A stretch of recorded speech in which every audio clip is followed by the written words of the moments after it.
합니다. 우리 마음에는 하나님, 우리에게는 선한 것이 정말 아무것도 없습니다. 미움과 죄악과 음란과 도덕질하는 마음과 여러 가지 우리가 알고 지은 모르고 지은 죄들이 너무나 우리 마음에 가득합니다. 그러므로 이 시간 우리 연약함을 붙잡고 이 자리에 나왔습니다. 하나님 우리를 다스려 주셔서 보혈의 피로 우리 연약함을 깨끗하게 하여 주시옵소서. 성령님 인정합니다. 환영합니다. 모셔드립니다. 우리 연약함이 있기에 성령님을 모셔드릴 수 있음에 감사합니다. 우리 가운데 따뜻하게 임하셔서 슬픔과 분노와 힘듦이 있는 자들에게 기쁨과 감사와 회복을 허락하여 주시옵소서. 우리 모든 무거운 짐과 염려를 십자가 앞에 내려놓고 예배드릴 수 있기를 원합니다. 우리가 의지적으로 하는 것이 아니라 성령님께서 강권적으로 일하셔서 하나님과 만나는 이 기쁜 시간에 온전히 마음을 쏟아 집중할 수 있게 도와주시옵소서. 청년부와 우리 교회를 위하여 기도드립니다. 교회를 하나 되지 못하게 하는 방해하는 모든 악한 영들의 방해가 이 시간 나사렛 예수 그리스도의 이름으로 깨어지게 하여 주시옵시고 묶음을 놓고 풀어지게 하여 주시옵소서. 우리가 힘써 이 마음을 받아 하나됨을 고백하며 간절히 교회를 위하여 기도하는 청년부 한 사람 한 사람 될 수 있도록 우리를 붙들어 주시옵소서. 이 시간 예배를 드리지 못하고 있는 환경에 놓여있는 청년부 지체들을 생각하며 기도하길 원합니다. 그들을 위하여 중보하는 기도를 끊이지 않게 놓치지 않게 도와주시옵시고 하나님께서 회복하게 하사 이 자리로 인도하심에 우리가 믿고 고백하며 이 자리에 넘쳐 흐르는 청년들이 함께 기쁨으로 뛰어놀게 하여 주시옵소서. 내일 있을 침례식과 8월의 비전 캠프를 위하여도 기도합니다.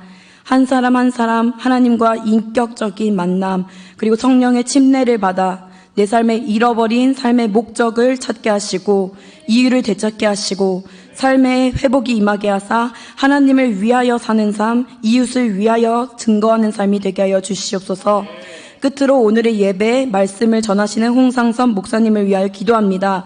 담대하게 주님의 말씀을 선포하게 하시고 그 말씀을 들을 때 모든 성도님들의 마음이 성령으로 감화되어 열어주시옵소서. 메마른 그 마음밭에 하나님의 말씀이 뿌리내려 우리가 할 수 없는 모든 고백을 하나님께서 하실 수 있다는 긍정적인 고백으로 해결되게 하여 주시옵소서. 하나님을 예배하는 자들이 이 자리에 더욱 회복하고 돌아올 것을 믿사오며 이 모든 말씀 지금도 우리와 함께 하시는 예수 그리스도의 이름으로 기도드렸습니다. 아멘.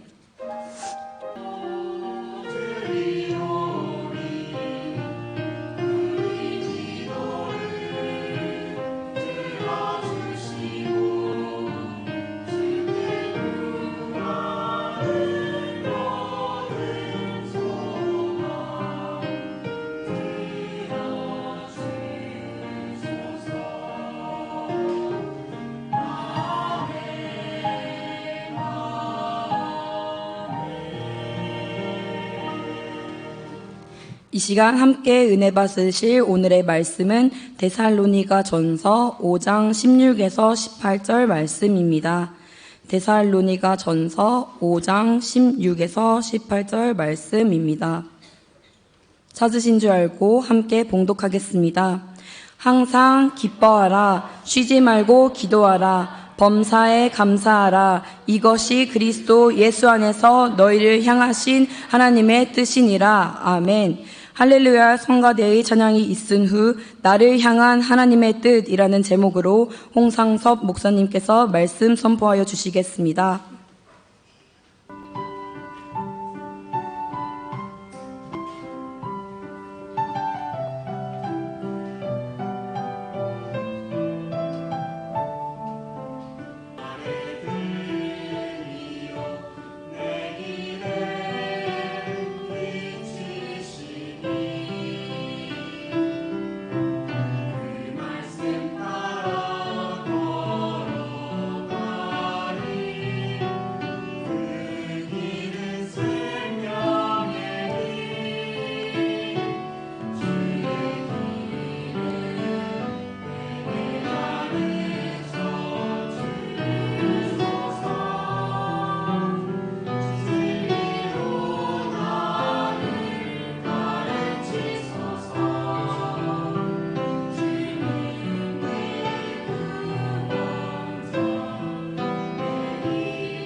할렐루야. 우리 좋으신 주님 앞에 우리 큰 박수로 영광 올려드립니다. 하나님 감사합니다. 오늘도 이렇게 함께 예배드릴 수 있음을 진심으로 감사드립니다. 우리 함께 기도합니다. 교회 청년부를 위해서 우리 함께 기도해 주시길 바라고요. 7월 15일 내일 월요일입니다. 오늘 많이 가졌는데 항상 기뻐하는 것과 범사에 감사하는 것에 밀접하게 관계되어 있는 것이 바로 이 두 번째인 우리에게 혹시 기쁨과 감사함이 없다면은 우리는 이 중간에 있는 나의 기도 생활을 점검할 필요가 있습니다. 즉 내가 정말 하나님 앞에 쉬지 말고 기도하는 이 기도의 끈을 혹시 놓치지 있지 않는가라는 기도의 점검이 필요한 것입니다. 이 누가복음은 성령의 감동함으로 말미암아 자신이 기록한 누가복음 11장 말씀에서 모든 하나님을 믿는 사람들이 기도를 하는 목적을 다음과 같이 정의를 내리고 다음과 같이 기도의 목적에 대해서 설명하고 있습니다. 그래서 우리 누가복음 11장 9서부터 11절 말씀 우리 함께 큰 소리로 우리 함께 봉독합니다. 내가 또 너희에게 이르노니 구하라 그러면 너희에게 주실 것이요 찾으라 그러면 찾아낼 것이요 문을 두드리라 그러면 너희에게 열릴 것이니 구하는 이마다 받을 것이요 찾는 이는 찾아낼 것이요 두드리는 이에게는 열릴 것이니라. 너희 중에 아버지가 된 자로서 누가 아들이 생선을 달라 하는데 생선 대신에 뱀을 주며 알을 달라 하는데 정갈을 주겠느냐. 너희가 악할지라도 좋은 것을 자식에게 줄 알거든 하물며 너희 하늘 아버지께서 구하는 자에게 성령을 주시지 아니하시겠느냐 하시니라. 아멘. 그렇습니다. 누가가 얘기하는 것은 기도의 목적이라는 것은 우리의 삶에 필요한 의식주만을 구하는 것이 아니라 성령을 받기 위해서 우리가 기도를 할 필요가 있다라고 기도의 목적에 대해서 그렇게 얘기하고 있습니다. 그렇습니다. 여러분, 기도의 본질이라는 것은 우리가 성령을 받는 것입니다. 기도의 본질이라는 것은 우리가 하나님이 어디 계시는가를 찾아낼 수 있는 것이 기도의 목적이라고 누가는 그 기도의 다른 측면을 강조하고 있는 것이죠. 자, 그렇다면 또 한 가지 제가 중요한 질문을 여러분께 드리겠습니다. 그러면 저와 여러분이 믿는 그 전능하신 하나님이 계시는 그 장소가 어디일까요? 우리가 기도를 함으로 말미암아 하나님이 어디에 계시는가를 우리가 발견할 수 있게 되는데 그렇다면 하나님은 어디에 계십니까? 이 성전 안에 계십니까? 아니면 한국 또한 일본 땅 가운데 계십니까? 아니면 이 모든 하늘의 궁창 그 제3의 그 천당 그 위에 모든 것을 품고 계시는 그곳에 계시는 하나님이십니까? 여러분, 하나님은 바로 여러분 안에 계십니다. 하나님은 저와 여러분과 함께 하시는 하나님이십니다. 자, 요한복음 14장 20절 말씀 우리 함께 봉독합니다. 그 날에는 내가 아버지 안에 너희가 내 안에 내가 너희 안에 있는 것을 너희가 알리라. 예수님의 말씀입니다. 그날에는 내가 우리 삼위일체의 제1위격인 예수님께서 내가 하나님 안에 있고 그리고 너희는 내 안에 있다. 그것은 즉 우리가 하나님 안에 있다는 겁니다. 그리고 나 또한 너희 안에 있다. 즉 여러분 기도로 말미암아 우리에게 성령이 주어져서 우리가 발견되는 한 가지의 사실이라는 것은 하나님이 내 안에 계시다라는 그것이 기도를 열심히 하나님 앞에 간절히 드림으로 말미암아 얻을 수 있는 진리입니다. 그렇습니다. 하나님은 먼 곳에서 우리를 지켜보시는 하나님이 아니라 우리 안에 우리와 동행하시는 그런 하나님이십니다. 우리가 신앙생활 여러 가지 문제가 생기고 어려움이 닥칠 때 속히 우리가 그런 어려움이 닥칠 때 우리가 바로 기도를 하지 않습니까?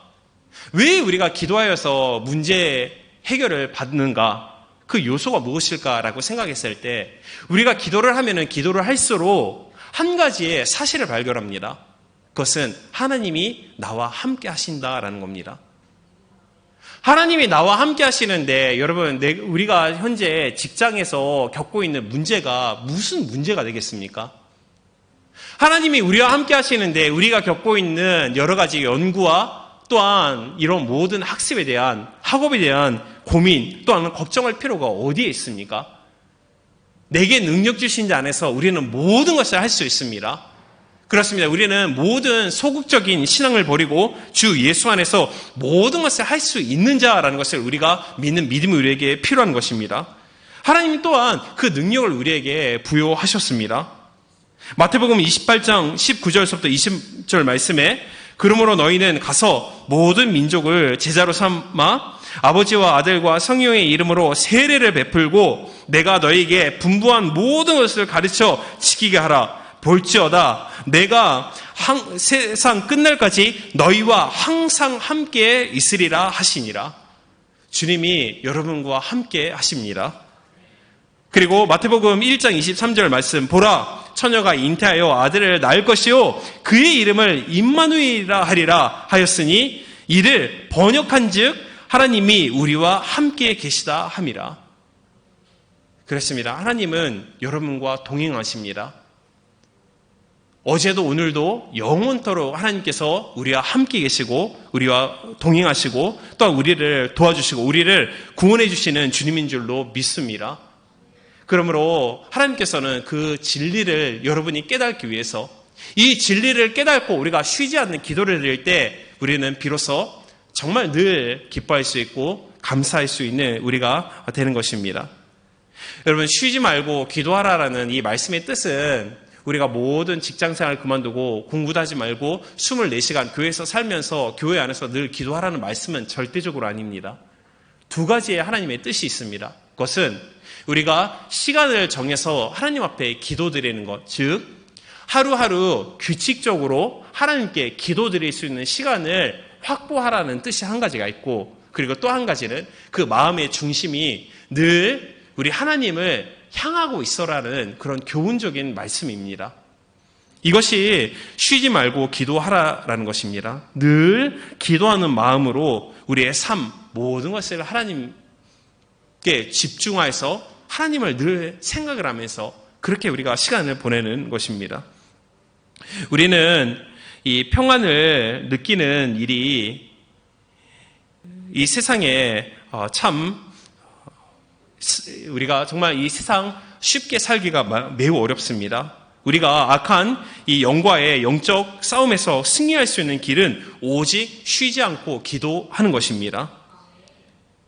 이 로마 카톨릭 교회의 부배의 이 반기를 든 독일의 그 유명한 종교 개혁자 이 마틴 루터가 말하기를 여러분 재봉사가 옷을 깁는 것이 그의 일이고 구두 수선동이 구두를 수선하는 것이 그의 일이듯이 그리스도인은 기도하는 것이 그들의 일이라고 그렇게 말하였습니다.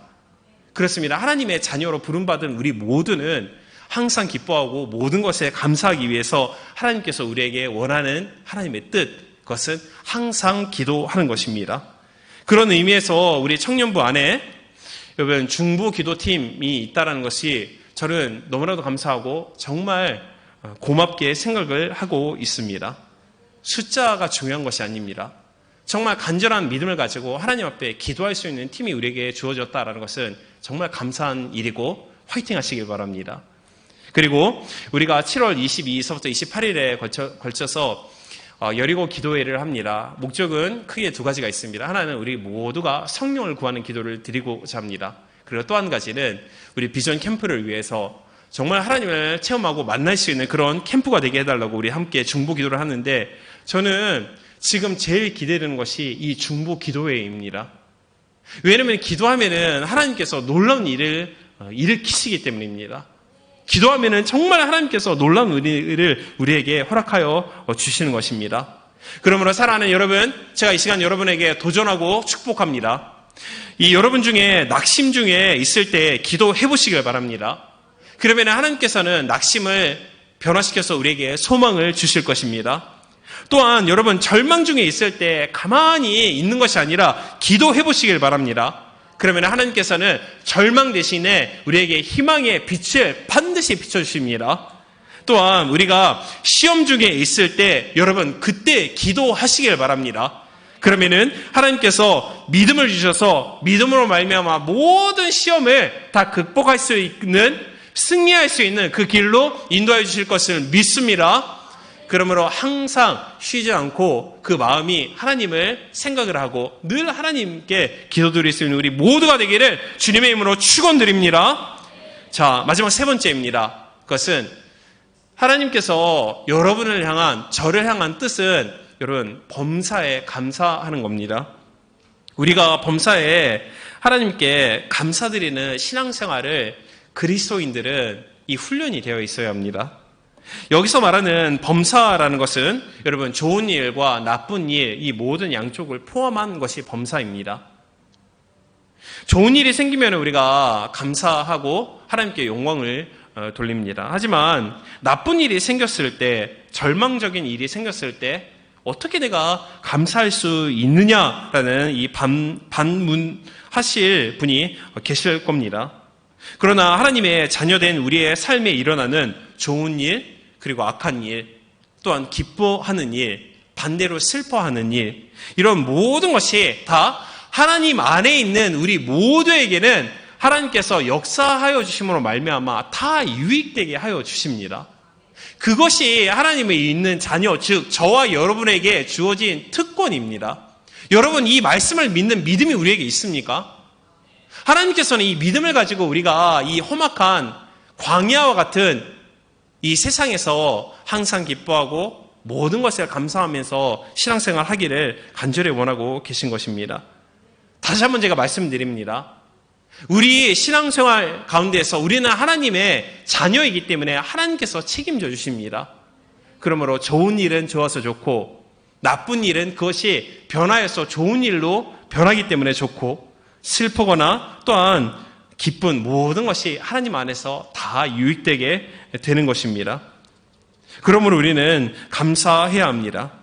신앙이라는 것은 여러분 이와 같은 성경의 말씀을 우리가 늘 기억하고 그리고 하나님께 감사하는 것이 여러분 신앙입니다. 저는 마지막에 제가 이 간증을 드리고 말씀을 마무리하겠습니다만, 저는 이 감사로 하나님의 기적을 체험한 한 성도의 간증을 읽은 적이 있어서 여러분과 함께 공유하기를 원하는데, 여러분 그 성도님에게는 외동딸이 한 명 있었습니다. 근데 이 외동딸이 학교를 가고 있는 도중에 웬일입니까? 술 취한 운전자가 모는 차에 깔려가지고 뇌에 큰 타격을 받게 되었습니다. 이 성도님은 딸을 정신병원에 입원시킨 후에 매일과 같이 병문안하였습니다. 그러나 딸은 아버지를 알아보지 못했습니다. 즉, 이 사고로 말미암아 딸이 정신을 잃게 된 것이죠. 그런데 하루는 차를 몰고 이 병원에 가는데 마음속에 너무나도 그 사고를 일으킨 술 취한 사람에 대해서 생각을 하니까 분이 차가지고 정말 이 마음에 고통을 겪고 있을 때, 그때 문득 이 마음속에 성령님의 이 고요한 음성이 들려왔다라고 합니다. 그 성령님이 들려주시는 그 음성이라는 것이, 너는 딸이 교통사고로 정신 이상이 된 것을 감사해 본 적이 있느냐? 너는 딸이 교통사고로 이 정신에 이상이 생긴 것에 대해서 감사해 본 적이 있느냐라는 돌발적인 이런 성령의 음성이 들렸다라고 합니다. 그래서 이 말에 대해서 이해를 할 수 없어서 다시 한번 여쭤보았다고 합니다. 하나님, 지금 딸이 교통사고로 정신 이상이 되었는데 나보고 어떻게 감사하라는 말입니까? 그렇게 하나님 앞에 불평을 하면서, 그리고 자기가 운전하고 있는 차의 핸들을 세게 치면서 큰 소리로 통곡을 하였다라고 합니다. 저에게도 외동딸은 아니지만 저에게도 딸이 있기 때문에 제가 혹시 이 아버지의 입장이 되었을 때 이분의 심정을 제가 정말 이해할 수 있습니다. 제 딸도 아들도 혼자서 학교를 가고 있는데 술 취한 사람의 차에 깔려서 정신이 나가게 되면은 내가 그 상황을 어떻게 받아들일까? 하지만 성령님께서는 그 상황에 대해서는 감사해 본 적이 있냐라고 그렇게 질문을 하는 거죠. 그런데 그럼 어떻게 감사할 수 있습니까? 라고 통곡할 때 그때 성령님께서 또 다른 그 물음에 대한 답변을 주셨는데 내가 감사할 때 하나님의 능력이 나타난다. 네가 힘들고 절망적인 환경 가운데서도 그래도 네가 감사할 때 하나님의 능력이 나타난다라는 뚜렷한 성령님의 음성이 들렸다라고 합니다. 그래서 성령님은 이 음성을 듣고 왜 이런 말씀을 갑자기 나한테 하시는지 이해는 하지 못하였지만 운전하는 차를 찻길 한쪽에 세워놓고 그 장소에서 즉시로 하나님 앞에 감사의 기도를 드렸다라고 합니다.